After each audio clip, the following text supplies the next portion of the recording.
You'll get home now. Instead of checking Facebook, you are going to put in Google Kant. Fundamentals of the metaphysics of morals. It's public domain, no cost. So you grab and choose. Go. The first 3 pages. Professor, and the other pages? Screw it. He is not concerned with we will afford him an opportunity. 3 pages.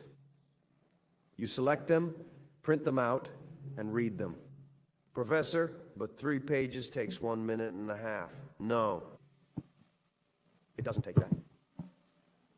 Because you take the first paragraph, read it, it will cause you a certain level of discomfort. This applies to the lecture. With the lecture. Then you take the first paragraph, read it again. Are you calling me stupid? No.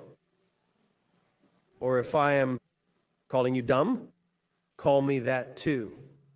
Because that's how I read it too.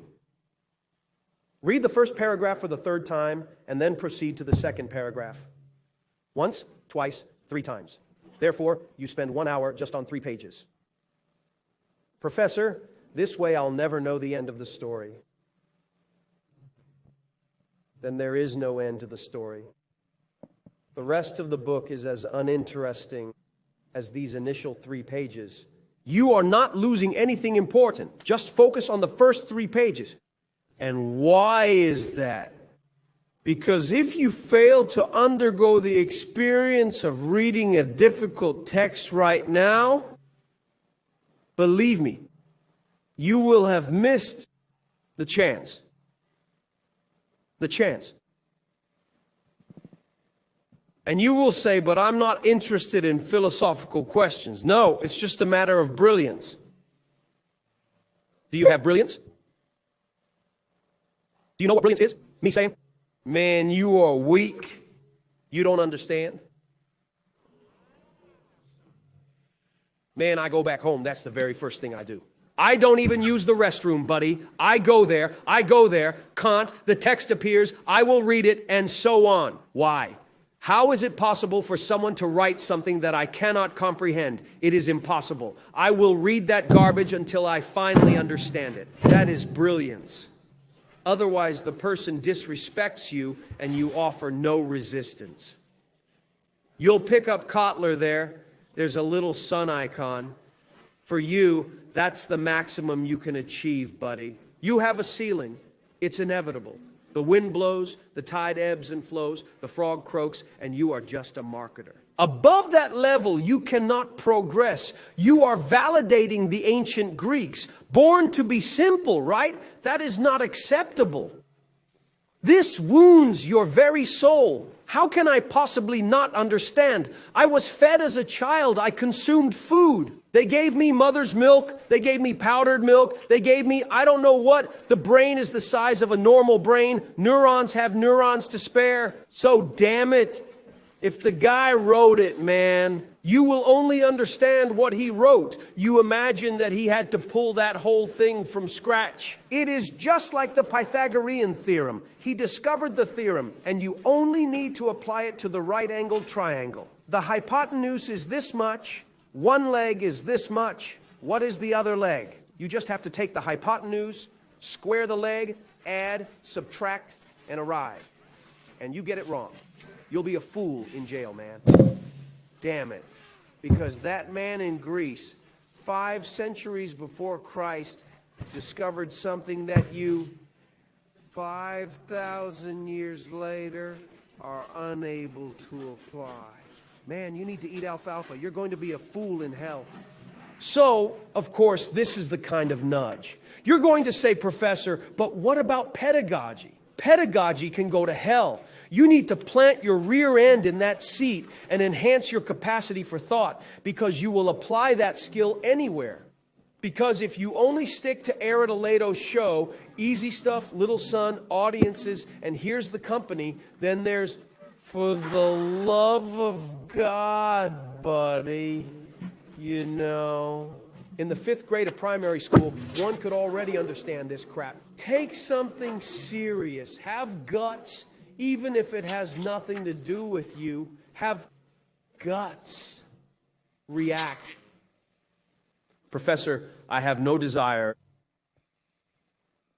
to... All right, I did what I could.